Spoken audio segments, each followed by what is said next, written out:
ये आकाशवाणी है। कोविड-19 विशेष कार्यक्रम के अंतर्गत प्रस्तुत है कोरोना वायरस संक्रमण की वर्तमान स्थिति पर चर्चा, जिसे प्रस्तुत कर रहे हैं आकाशवाणी संवाददाता सिद्धार्थ सिंह। इस कार्यक्रम में आमंत्रित स्वास्थ्य विशेषज्ञ हैं नीति आयोग के सदस्य और नेशनल कोविड-19 टास्क फोर्स के चेयरमैन डॉक्टर वी.के. पॉल। नमस्कार श्रोताओं, स्वागत है आपका कोरोना जागरूकता श्रृंखला के एक और एपिसोड में, जिसमें हम बात करते हैं कोरोना और उसकी वैक्सीन के साथ ही आपके स्वास्थ्य से जुड़े विषयों पर। पिछले 24 घंटे में 8,000 से ज़्यादा लोगों में कोरोना संक्रमण की पुष्टि हुई है और हमारे देश में कोविड के मामलों में बढ़ोतरी दर्ज की जा रही है, इसलिए खतरा अभी टला नहीं है। भारत में चल रहे विश्व के सबसे बड़े कोविड टीकाकरण अभियान के अंतर्गत 195 करोड़ 19 लाख से अधिक वैक्सीन लगाई जा चुकी है, जो कि अपने आप में एक रिकॉर्ड है। श्रोताओं, आज के कोरोना जागरूकता श्रृंखला के इस एपिसोड में हमारे साथ जुड़ चुके हैं कोविड स्पेशल टास्क फोर्स के चेयरमैन और नीति आयोग के सदस्य doctor VK. Paul. Doctor Paul, नमस्कार। कार्यक्रम में आपका स्वागत करते हैं। नमस्कार। श्रोताओं, आप भी डॉक्टर पॉल से हमारे स्टूडियो के नंबर 0112342764 यानी दिल्ली का कोड 011-2342-1764 पर आप सवाल पूछ सकते हैं। अगर आप सोशल मीडिया का इस्तेमाल करते हैं तो आप हमारे ट्विटर हैंडल @AIR न्यूज़ पर #AskAIR पर अपने स्वास्थ्य से जुड़े सवाल पूछ सकते हैं। और अपनी चर्चा की शुरुआत करते हैं डॉक्टर पॉल, और सबसे पहले आपसे जानना चाहेंगे कि देश की जो वर्तमान कोविड की स्थिति है उसे आप किस तरीके से देखते हैं?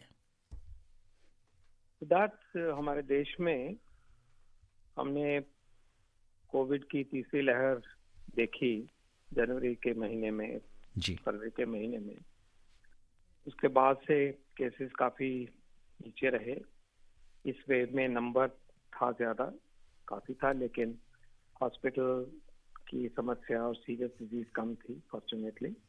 और उसकी बड़ी वजह यह है कि बहुत ही संख्या में हम भारतीयों को टीकाकरण हमारा हो चुका था, टीके लग चुके थे और इसको टीका को बहुत लोगों ने, लगभग सारे ही व्यस्क पॉपुलेशन ने अपना लिया था। इस वजह से सीरियस डिजीज नहीं हुई और हम इस सिचुएशन से उबर कर आए हैं। अभी हम कुछ पिछले दिनों में देख रहे हैं कि ओवरऑल देश में देखा जाए और खासकर 4-5 जो राज्य हैं वहां पे केसेस में बढ़ोतरी हुई है, ऊपर की तरफ बढ़ा है। फॉर्चुनेटली अच्छी बात है, खुशकिस्मती से कि हॉस्पिटल जाने की जरूरत, सीरियस डिजीज की संभावना, मृत्यु की संभावना कम है। लेकिन सबक ये मिलता है कि ये वायरस अभी भी यहीं पे घूम रहा है, ये चला नहीं गया है, देश में है, हम सब कम्युनिटी में कहीं कहीं चला हुआ है। ये भी एक जानने की बात है कि यही प्रक्रिया सारे विश्व में है कि है, कम हो जाता है, फिर कोशिश करता है बढ़ने का। तो वायरस क्योंकि कहीं गया नहीं है, तो इस स्थिति को हमें इस तरह से लेना चाहिए कि जो हमारी चौकसी है वो कम नहीं हो सकती। हमारा जो एफर्ट है, हमारी जो जिम्मेवारी है वो, और ठीक हमारा जो बिहेवियर है वो, हम उसमें कोताही नहीं बरत सकते। तो इसमें 2-3 चीजें आती हैं, उसके बाद में मैं चर्चा करूंगा। लेकिन हम ये भी कहना चाहेंगे कि जो सिचुएशन जिस तरह की है, थोड़े केसेस बढ़े हैं, 8,000 के ऊपर केस देश में लगभग आने शुरू हुए हैं और जैसे मैंने कहा 4 प्रदेशों में ही ज्यादा प्रकोप दिखता है, बढ़ोतरी दिखती है जी। लेकिन वो पैनिक की सिचुएशन नहीं है, घबराने की सिचुएशन नहीं है, लेकिन जिम्मेवारी निभाने की सिचुएशन है और इसके बारे में हम आगे और चर्चा करें। जी बिल्कुल। और आज स्वास्थ्य मंत्री डॉक्टर मांडविया ने भी जो स्टेट हेल्थ मिनिस्टर्स हैं उनके साथ चर्चा की है और इस समय कोविड के जैसे केसेस थोड़े बढ़ रहे हैं, तो यहाँ पे टीकाकरण जो है वो बड़ा इम्पॉर्टेंट हो जाता है डॉक्टर पॉल। और आज की बैठक में अगर हम देखें तो हर घर दस्तक जो सरकार अभियान चला रही है टीकाकरण का, ये किस तरीके से लोगों के वैक्सीनेशन में सपोर्ट कर रहा है? हर घर दस्तक के अभियान के चलते देश में जो तेज गति आई थी हमारे टीकाकरण में, उसने हमें अपना पॉजिटिव असर निभाया है। और बात उसी पे आ जाती है कि जो हमारे जिसको भी टीका लगना चाहिए, जिसको भी टीकाकरण के लिए चिन्हित किया जा चुका है, गाइडलाइंस बनी हैं, चाहे वो बच्चे हैं, चाहे वो वयस्क हैं, चाहे वो बड़ी उम्र के व्यक्ति हैं, जैसा जैसा भी उनका प्रोटोकॉल है उनको टीके लगने चाहिए। जैसे कि अब हम 12 साल के बच्चों के ऊपर सब बच्चों को 2 डोज के लिए टीकों का कार्यक्रम चल रहा है, फ्री अभियान चल रहा है। तो जिन्होंने वो नहीं अपनाया है वो जल्दी से जल्दी अपना, क्यों रिस्क हम ले रहे हैं? ये भी याद रहना चाहिए कि जब टीका लगता है तो टीका लगने से सिर्फ आप ही नहीं बचते, आपके थ्रू जो इन्फेक्शन सीरियस होगी, आगे जो उसका नुकसान होगा वो भी उसमें रुकावट आती है। तो सारे देश के ऊपर एक पॉजिटिव इम्पैक्ट पड़ता है जब हम टीकाकरण को उन रूल्स के हिसाब से, जो कि जिनके हिसाब से आपको टीकाकरण होना है वो लेने की बात होती है। तो इसी प्रकार 60 के ऊपर फ्री टीकाकरण चला हुआ है, उसमें प्रिकॉशन डोज लग रही है, तो क्यों छूट जाए कोई? और बाकियों के लिए भी टीकाकरण जो है वो ओपन किया हुआ है कि आप प्रिकॉशन डोज लगाइए सब एडल्ट्स को। तो इसमें आगे बढ़ना है हमने, क्योंकि जैसे कहा मैंने कि वायरस घूमता है इधर उधर, पास में ही है कहीं पे, और फिर हमारी प्रतिरक्षण क्षमता कम होगी तो हमारे ऊपर ये प्रकोप करेगा, प्रभाव करेगा। हमें अब यही जूझना इसी तरीके से पड़ेगा। हमें अपनी प्रतिरक्षण जो है वो कम नहीं करना है, हमें इसी तरह से जूझना पड़ेगा। और ये भी याद रहे, हालांकि ओमिक्रॉन भी जो था वायरस उसको हमने माइल्ड कहा, मैंने भी अभी आपको कहा कि सीरियस बात, लेकिन इतना माइल्ड भी नहीं है कि फ्लू या खांसी जुकाम वाला है, उससे थोड़ा सीरियस है। जी बिल्कुल। तो इसको लाइटली नहीं लेना है हमने। और ये भी याद रहे कि कुदरत में ये कब ये नया वेरिएंट आ जाए, क्या पता कब आ जाए। तो हमें चौकस रहना है। और सबसे बड़े चौकसी का जो हिस्सा है वो आपने ऑलरेडी चिन्हित कर दिया, जिसके ऊपर मैं आना चाहता था वो हमारा हिस्सा है और हमारी जिम्मेवारी है टीकाकरण। जिन व्यक्तियों को, समूहों को जो वैक्सीन प्रिकॉशन डोज वाले, जहाँ पे बच्चों का बात है वहां के पहली और दूसरी डोज की बात, टीकाकरण सबको लगना है, सबने अपनाना है, ये हमें बिल्कुल नहीं भूलना चाहिए। और सबसे बड़ा प्रतिरक्षण, सबसे बड़ी शील्ड, सबसे स्ट्रॉन्ग जो हमारा कवच है वो टीका है, ये हमें याद रखना चाहिए। और जो बातें हैं वो भी हम आते हैं, मास्क की बात करेंगे और जिम्मेवारियों की बात करेंगे, लेकिन अब तो हमारे पास है ना टीका। जी बिल्कुल। एक जमाना था कि हमारे पास टीका संभव ही नहीं था, तो हम भटकते थे, हम फिक्र करते थे। तो जो सबसे स्ट्रॉन्ग कवच है, प्लीज आप उसको अपनाएं। जी बिल्कुल। और डॉक्टर पॉल, अगर इस पूरे सफ़र पर कोविड की नज़र डालें तो इसी ऑल इंडिया रेडियो के प्रोग्राम्स में हमने लगातार, मतलब हम इसकी 700 से ज़्यादा एपिसोड हम इसके प्रसारित कर चुके हैं। अच्छा तो आप ये देखिए कि डॉक्टर साहब की 400 घंटे से ज़्यादा हमने सिर्फ कोविड के बारे में लोगों को जागरूक किया है और पूरे इसको बढ़ते हुए देखा है। और हम अपने बुलेटिन्स में, अपने इस कार्यक्रम में रोज बताते हैं कि टीका कितना हमने वैक्सीनेशन कर लिया। और अब जबकि हमारा आंकड़ा 195 करोड़ को पार कर गया है और हम 200 करोड़ के बेहद करीब हैं और शायद डॉक्टर पॉल कहीं ना कहीं इतिहास रचने के भी करीब हैं। आप इस उपलब्धि को किस तरीके से देखते हैं?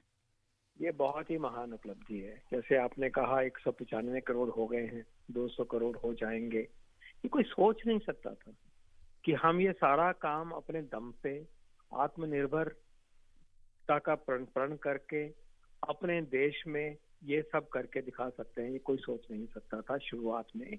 इसमें मेहनत भी बहुत है और प्रधानमंत्री जी की लीडरशिप है इसमें, और साइंस कर्मियों का और हमारी इंडस्ट्री का जो एकदम अथक योगदान है, इनोवेशन है, दम लगा दिया उन सब ने। और जिन्होंने डिलीवर किया इतने टीके घर घर में जाके, हर गांव में, हर शहर में, हर बस्ती में, उनको दाद देनी पड़ेगी। जिन्होंने प्लानिंग करी है हमारी स्टेट की और सेंटर की लीडरशिप ने, उनकी दाद देनी पड़ेगी। तो एक बहुत बहुत बड़ी उपलब्धि है, सैल्यूट करता है, सारी दुनिया इस बात को मानती है। और ये जो करके दिखाया गया है, ये वाकई ही भारत की उपलब्धियों में जो बड़ी उपलब्धियां हैं स्वतंत्रता के बाद, उसमें हमेशा के लिए ये इसको गिना जाएगा। ये तो एक बात है। लेकिन अगर हम दूसरी तरफ देखें, वो भी भूलना नहीं चाहिए।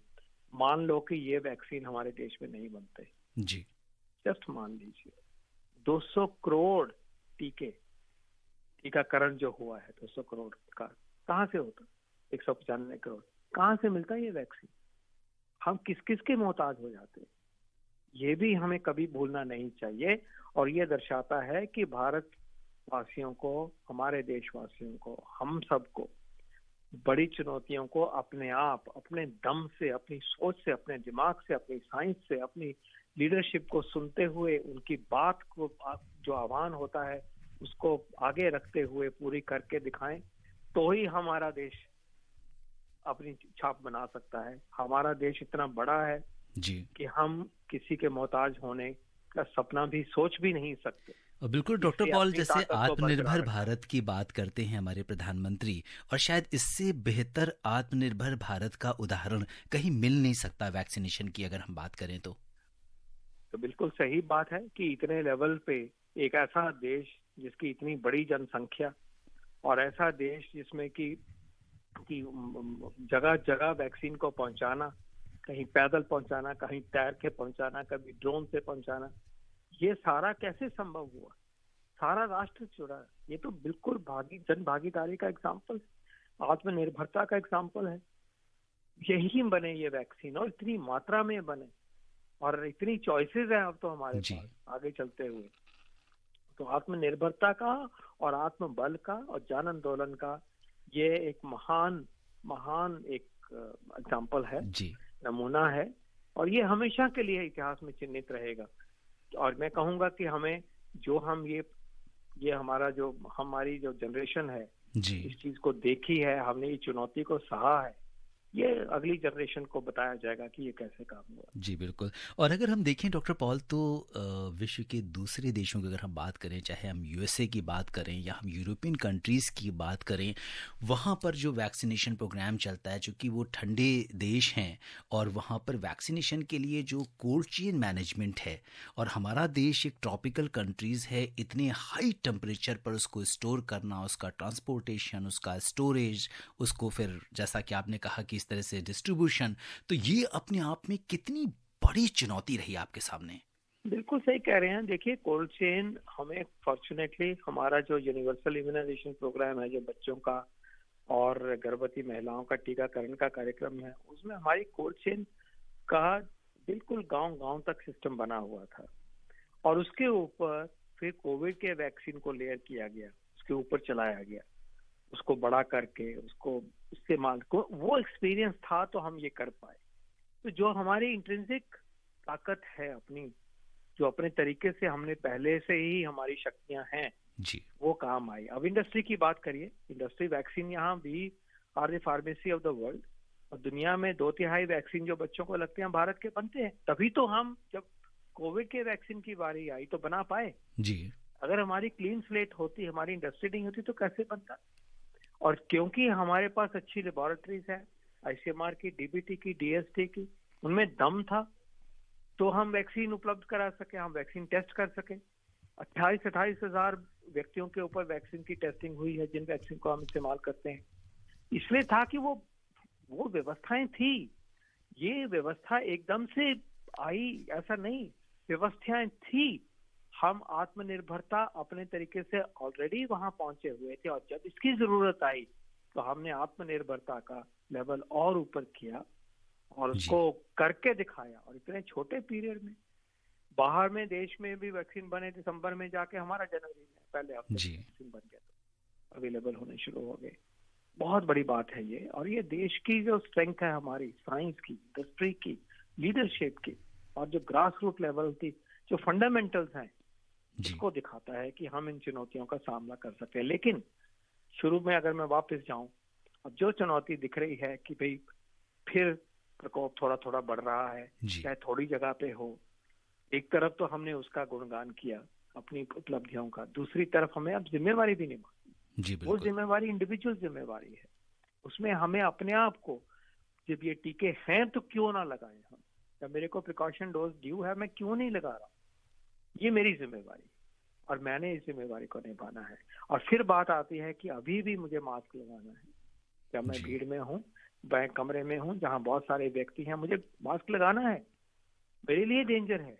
मैं घर जाऊंगा, ये जो ओमिक्रॉन जैसे वेरिएंट जो अभी भी सब लीनिएज चले हुए हैं, वो बहुत संक्रामक है। मैं घर में काम करके लेके जाऊंगा, सबको फिर संक्रमण फैलेगा। ये तो फितरत है इस ओमिक्रॉन की। इसलिए फिर भी हमें अपनी जिम्मेवारी को भी निभाना है, चाहे वो टीकाकरण की बात हो, चाहे मास्क लगाने की बात हो। मास्क की गाइडेंस अभी हमने खत्म नहीं करी जी। और जहाँ प्रकोप बढ़ गया है वहां तो बहुत ही जरूरी हो गया है कि हम पुराने जो हमारे रूल्स ऑफ द गेम थे हम उनको अपनाएं और भीड़ में जाने वाला काम कम करें। और खांसी जुकाम के आपके सिम्टम है, अगर आ गया है, बुखार आ गया है, तो टेस्ट करवाएं। और अगर आप टेस्ट में पॉजिटिव हो तो घर में बैठिए 7 दिन और दूसरों को बचाओ। आइसोलेशन में बैठिए ताकि दूसरों को ना हो, आपके परिजनों को ना हो, आपके कलीग को ना हो, भीड़ में जा रहे हैं तो लोगों को ना हो। तो वो जिम्मेवारियां भी हमने निभानी है और उसमें तभी हम स्ट्रांगली निकल पाएंगे। हम अपनी जो व्यवस्था चली हुई है देश में जी। हमारी काफी हद तक नॉर्मल एक्टिविटी चली हुई है, ट्रांसपोर्टेशन हो रही है, इकोनॉमिक्स हो रहा है, बैंकें खुली हुई हैं, स्कूल खुल गए हैं, कामकाज हो रहा है, फार्मर्स अपनी मेहनत कर रहे हैं, लेबर अपने काम कर रहे हैं, अस्पताल चलने शुरू हो गए। अगर केसेस बढ़ेंगे तो फिर व्यवस्था खराब होगी। क्यों हम होना देना चाहते? अगर हम एज इंडिविजुअल अपनी जिम्मेवारी पूरी करेंगे तो देश भी चलेगा, कोरोना भी चलता रह सकता है किसी हद तक और हम बच भी सकते हैं। तो हमें तो विन विन सिचुएशन बनानी है अपनी जिम्मेवारी को पूरा करते हुए। बिल्कुल, तो जन भागीदारी से ये जो जन आंदोलन चल रहा है इसी से हम कोविड का मुकाबला कर सकते हैं। और जो श्रोता हमसे अभी भी जुड़े हैं उन्हें बता दें कि कोरोना जागरूकता श्रृंखला के आज के इस विशेष कार्यक्रम में हिस्सा ले रहे हैं कोविड स्पेशल टास्क फोर्स के चेयरमैन और नीति आयोग के सदस्य डॉक्टर वी.के. पॉल। आप हमारे स्टूडियो के नंबर 0112342164 पर कोरोना और अपने स्वास्थ्य से संबंधित सवाल पूछ सकते हैं। और डॉक्टर पॉल, हम अपने कॉलर्स को लेते हैं। रुख करते हैं बिहार में पूर्णिया का, जहां से मोहम्मद मजहर जी हमारे साथ कार्यक्रम में जुड़ गए हैं। हेलो मजहर जी, नमस्कार। हाँ नमस्कार सर जी, बहुत बहुत स्वागत है आपका कार्यक्रम में। अपना सवाल पूछिए। नमस्कार। नमस्कार, बहुत बहुत नमस्कार सर। सर मेरा 2 सवाल है कि मैंने तो दोनों टीके लगवा लिए हैं। हाँ तो मैंने दिल्ली आए हुए हैं तो देख रहे हैं कि कहीं आज हम सफर कर रहे थे बस में, तो आज सुनने में आया कि केसेस भी काफी बढ़ रहे हैं जी। तो बसों में काफी भीड़, विदाउट मास्क के लोग सफर कर रहे हैं। तो क्या दिल्ली गवर्नमेंट इस पे कुछ सख्ती कर सकते हैं या नहीं? और दूसरा सवाल मेरा ये है कि एक वैक्सीन से जैसे एक वॉयल से 7 जनों को लगाया जाता है या 8 जनों को, कभी कभी 7 जनों को लगाया जाता है, कभी कभी 10 जनों को लगाया जाता है। ये क्या है, क्या फर्क है? नहीं, क्या कह रहे हैं जो दूसरी बात जी, कही ये वॉयल की बात कर रहे हैं कि एक वॉयल से जैसे नंबर ऑफ जो डोसेज हैं वो 7 से 10 के बीच में हो सकती हैं। तो ये क्यों, मतलब ये क्या वॉयल की आपको जी पहली बात ये ठीक कह रहे हैं कि देखिए कि अगर भीड़ हो गई है, मास्क नहीं लगा रहे हैं, तो तंत्र को ये देखना चाहिए और स्टेप्स लेने चाहिए। मेरे को पक्की उम्मीद है कि ऐसी गाइडलाइन के बारे में चर्चा होगी और लोगों की तरफ ये इनका ध्यान आकर्षित किया जाएगा। ये हम सबकी जिम्मेवारी है, सरकार की भी जिम्मेवारी है, राज्य सरकार की भी जिम्मेवारी है। और इस बात को हम जैसे अभी इस बातचीत के द्वारा भी समाज में बढ़ाने की कोशिश कर रहे हैं, हम सबकी जिम्मेवारी है। ये आपका वैलिड पॉइंट है, लेकिन सबसे पहले जब सब चीजों की शुरुआत होती है, जितने भी श्रोता कहना है कि मेरे से होती है, अपने से होती है, क्या हमने वो जिम्मेवारी निभाई? हमें तो ये देखना है जो जिम्मेवारी अपने लिए और समाज के लिए, दोनों के लिए जरूरी है। दूसरी बात आपने ये कही कि वो 7 है या 10 है, इसमें हमें नहीं जाने की ज्यादा जरूरत, क्योंकि जो भी टीकाकरण होता है वो एक स्टैंडर्ड गाइडलाइन का होता है। मैं इस तरफ डिटेल में नहीं जाना चाह रहा कि वो उसमें से 10 निकलती हैं या 11 निकलती हैं। अब मैं चाहूंगा कि सिर्फ ये कहना कहूंगा कि यू डोंट वरी, ये सारे ही प्रोटोकॉल हमने बिल्कुल सीधे और ट्रेनिंग फर्स्ट क्लास करी हुई है और जो डोज लगनी चाहिए उतनी ही डोज लगती है। और जैसे मैं एग्जांपल दे सकता हूँ कि देखिए नॉर्मल एक वायल जो होती है, मान लीजिए ये कोवैक्सीन है तो 10 की होती है कोवैक्सीन की, लेकिन उसमें क्या होता है कि एक और एक्स्ट्रा डाला होता है, 11 भी हो जाता है। कभी थोड़ा स्पिल हो जाता है तो वो 7 निकल पाते हैं, 8 निकल पाते हैं। ऐसा होता नहीं है, लेकिन एक्सीडेंट से कभी निकल जाता है, लॉस हो जाता है। तो मेरा ये हाथ जोड़ के विनती ये होगी कि आप इस वरी में मत रहिए। हमारे जो स्वास्थ्य कर्मी हैं इन प्रोटोकॉल को जानते हैं, कितना किस तरह से निकालना है, कितना अमाउंट निकालना है। और आप बिल्कुल निश्चिंत होके देखो, करोड़ों करोड़ों टीके, 195 करोड़ टीके लगे हैं और कोई भी ऐसी भगवान की दया से और सारी जो हमारी वर्कफोर्स ने जैसे अपने SOPs को निभाया है और एक एग्जाम्पल क्रिएट किया है कि कोई ऐसी सीरियस बात कहीं हुई नहीं है, तो निश्चिंत रहिएगा, नॉट टू वरी। जी बिल्कुल। और रुख करते हैं उत्तर प्रदेश में बलरामपुर का, जहां से हमारे साथ कार्यक्रम में रिंकी तिवारी जी जुड़ गई हैं। रिंकी जी नमस्कार। जी नमस्ते।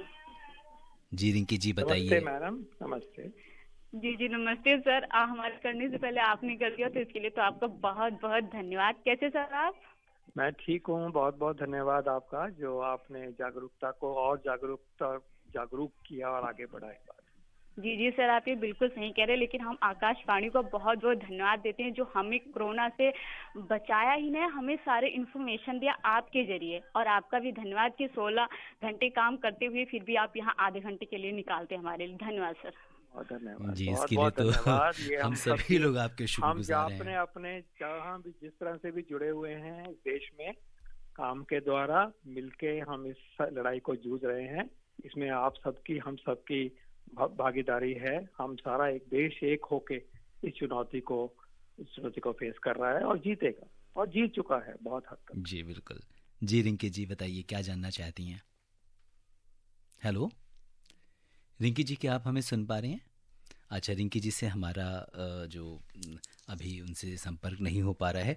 और डॉक्टर पॉल, हम लोग वैक्सीनेशन की बात कर रहे थे, आपसे ये जानना चाहेंगे कि अगर हम जो प्रिकॉशनरी डोज है, बहुत सारे लोग हमारे एक श्रोता लिख रहे हैं हमें कि इस समय कोविड के मामले उतने ज़्यादा नहीं हैं, तो क्या हम बाद में लगवाएं अगर हमारी जो प्रिकॉशनरी डोज ड्यू हो गई है? बिल्कुल नहीं। ये बात तो मैं सीधा ही जवाब देना चाहूँगा कि बाद वाली बात की सोचो ही नहीं। 9 महीने हो गए हैं अगर आपके, तो आपको लगाना है टीका। हमारे जो वैक्सीन है, हमने जितना भी अध्ययन किया है, हमारे टीके विदेशियों वाले टीके नहीं है, प्लीज ये पता होना चाहिए। हमारा कोवैक्सीन है और हमारा जो कोविशील्ड है, हमारे ये 2 टीके ही लगे हैं लार्जली। तो इन 2 टीकों का जो हमें समझ है, साइंस के द्वारा हमें जो मालूम है कि 9 महीने के बाद में प्रतिरक्षण को बढ़ाने के लिए इसको फिर हमें प्रिकॉशन डोज के द्वारा इसको ऊपर उठाना पड़ेगा, बूस्ट करना पड़ेगा।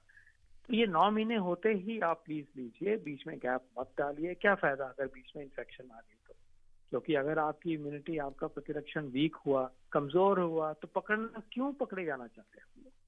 क्यों नहीं इसको टाइम टेबल को लेके अगला टीका लगाइए। सेफ टीके आपको मालूम है, पहले भी ले चुके हैं, वही टीका अभी तो दोबारा लगना है। तो डिले करने का कोई मतलब नहीं है, और हम डिले करेंगे तो फिर हम बढ़ोतरी कर रहे हैं, फिर हम वायरस की मदद थोड़ी ज्यादा कर रहे हैं, अपनी मदद कम कर रहे हैं। जी बिल्कुल। और रुख करते हैं बड़ौद से, महेश शर्मा जी अपने सवाल के साथ जुड़ गए हैं। महेश जी नमस्कार। नमस्कार जी। जी महेश जी बताएं। नमस्कार सर। नमस्कार। मैं डॉक्टर साहब को भी नमस्कार बोलता हूँ जी। नमस्कार सर, आपका बहुत बहुत बहुत धन्यवाद। नमस्कार। और हमने लगभग 580 प्रोग्रामों में हिस्सेदारी ली है, और जो है हमने 3 डोज लगवा ली है, और हम सुरक्षित हैं। और हम चाहते हैं सभी दोस्त जो अपने टाइम पर 3 डोज लगवाएं, और जिनकी 2 डोज है डोज भी लगवाएं। बहुत अच्छे, आपने वो बात कही है जो कि हमारा मेन मकसद है आज के कार्यक्रम का जी। इसलिए आपका बहुत बहुत धन्यवाद, बहुत बहुत अभिनंदन। और जिस जोश से आप और मैं बचाऊं है, ये दिल को छूती है और इसको बात को मानेंगे बहुत। जी महेश जी, एक्चुअली हमारे कार्यक्रम में रेगुलर फ़ोन करते रहते हैं, और डॉक्टर पॉल ये कार्यक्रम को रिकॉर्ड करके जगह जगह जो है वो सुनाते रहते हैं लोगों को, तो हम इनका सवाल ज़रूर देते हैं। और यहाँ पर बात चल रही है वैक्सीनेशन की, और वैक्सीनेशन में अगर हम देखें तो हमारी एक श्रोता निशी लिख रही हैं कि बच्चों का वैक्सीनेशन कब होगा? 12 साल के ऊपर तो चल रहा है, लेकिन हमें छोटे बच्चों को लेकर चिंता है क्योंकि वो स्कूल जा रहे हैं। क्या कहेंगे सर? निशी जी, ये बच्चों का जो टीकाकरण है वो शुरू किया गया, आपको मालूम है 18 से नीचे पहले आए, हम 15 तक आए, फिर उसके नीचे आए। तो ये एक साइंस को लेके और एक्सपीरियंस को लेके और वैक्सीन की सेफ्टी को लेके फैसले किए जाते हैं कि बच्चों में वो भी वैक्सीन लगे जो बच्चों में सेफ हो, ट्राइड आउट हो, क्योंकि बच्चे तो नाजुक होते हैं। इसीलिए बच्चों की बारी एक तरह से तो बाद में आई, लेकिन दूसरी उसकी वजह ये है कि पहले जो बड़ों में टीका लगे, बड़ों में टीका सेफ हो, पहले वो चिन्हित करते हैं, प्रूव करते हैं, और बच्चों में बड़ों में टीका लगना शुरू हो जाता है। फिर देखते हैं कि हाँ, बच्चों में दिखाइए कि भाई बच्चों में इफेक्ट भी होता है और क्या सेफ भी है। हमारे बच्चों में हम नुकसान वाली बात नहीं कर सकते, तो हम 12 साल तक इस बात को लेके पहुंचे हैं। हाँ, ये बात भी सही है कि हमारे पास अब चॉइसेस दिखनी शुरू हो गई हैं कि वो 5 तक भी हम जा सकते हैं। इन चीजों के ऊपर पूरी नजर है, उपलब्धता के नजर से भी, देने की जरूरत की नजर से भी, और इसके फैसले जैसे जैसे पहले भी आप सब देश ने देखा है कि भारत सरकार की तरफ से एक टाइम बंद तरीके से पक्के फैसले, साइंस वाले फैसले, विज्ञान से जो चिन्हित फैसले हैं और टाइमली तरीके से आपके सामने आते गए हैं, स्टेप बाय स्टेप। इसी प्रकार उम्मीद कर सकते हैं कि आगे भी हम, अगर सब कुछ में ठीक लगता है हर दृष्टि से, तो ऐसे भी फैसला हो सकता है। लेकिन प्लीज ये याद रहे कि पहले जरूरत की बात है कि मिले, कि उनको फायदा हो, ऐसा वैक्सीन हो जो वो सेफ हो, और तीसरी बात आती है कि फिर हमें जो वैक्सीन पहुंचाना है और बच्चों को बिल्कुल तरीके से लगाना है, ये भी चिन्हित हो, ये भी सशक्त हो, ये भी पूरा हो, तभी हम आगे आएंगे। तो इस तरफ घबराने की बात नहीं है। वैसे आपको विदित है कि छोटे बच्चों में कोरोना अगर होता भी है तो मामूली बीमारी होती है, ये हम जानते हैं, लेकिन फिर भी ये भी मानते हैं कि बच्चों में भी कोरोना को कवर किया है, जैसे 12 साल के बच्चों को किया, और आगे भी पढ़ने की जरूरत होगी तो जी। और डॉक्टर पॉल, दिल्ली से धर्मवीर जी हमारे साथ कार्यक्रम में जुड़ गए हैं, आइए उनका सवाल लेते हैं। धर्मवीर जी नमस्कार। सिद्धार्थ जी नमस्कार। जी धर्मवीर जी। मैं धर्मवीर गांधीनगर दिल्ली से बोल रहा हूँ। डॉक्टर साहब नमस्कार। नमस्कार सर। नमस्कार धर्मवीर जी। डॉक्टर साहब, जैसे कि जो व्यक्ति अभी हमारे इंजेक्शन लगाने से अभी भी रहते हैं, जो पहले ही डोज जिन्होंने नहीं ली, इसके लिए आपकी तरफ से क्या कार्रवाई करी जा रही है, क्या काम किया जा रहा है कि उनको भी आप कवरिंग करें, उनको भी पूरा इंजेक्शन लगाएं और हम लोग समाज में अच्छे से सुरक्षित रहने के लिए हम और बेफिक्र हम आना जाना कर सकें, इसके बारे में कुछ आप राय देंगे? और एक सवाल मैंने पहले भी रखा था, कई बार पूछा था, जो होमलेस लोग हैं, रैन बसेरों में रहते हैं, इनके ऊपर भी कोई बात नहीं समझ में आई, आपकी तरफ से जवाब नहीं मिला कि इस तरह भी क्या आप लोगों की ध्यान दिया जा रहा है? लोग हैं आपकी तरफ से जो रैन बसेरों में रहते हैं जी, फुटपाथ पे रैन बसेरों में रहने वाले लोगों के लिए चाहते हैं। हाँ, मैं वहीं से शुरू करता हूँ जी। आप प्लीज उनकी तरफ भी पहुँचने के लिए कैंपेन किए गए और बहुतों को कवर किया गया है, ये मैं बताना चाहूंगा आपको। सब राज्यों ने ये कोशिशें करी हैं कि कोई भी नहीं छूटे, और उनकी नजर में ये व्यक्ति विशेष जिनकी बात आपने करी है, और मैं कहूँगा कि हमारे ही भाई बहन हैं, उनकी जरूरत हम सबसे भी ज्यादा जरूरत है, बिकॉज जो सर्कमस्टांसेस में वो जी रहे हैं अनफॉर्चुनेटली, लेकिन उनको सिस्टम ने नहीं भूला है, उनमें भी टीके लगे हैं और कैंपेन की तरह लगे हैं। और मैं ये उम्मीद है कि कोई अभी भी छूट रहा होगा तो वो राज्य सरकारें, जिले के व्यक्ति वो खास तरीके से नजर में देखेंगे, ये हमारी जिम्मेवारी है। और अगर कहीं ऐसा कोई समाज के व्यक्ति समझते हैं कि ऐसे हैं, तो उनको हमें कोशिश जरूर करनी चाहिए कि वो डिस्ट्रिक्ट के एडमिनिस्ट्रेशन के साथ जुड़ें और उनको टीका लग जाए, ये हमारे लिए जरूरी है।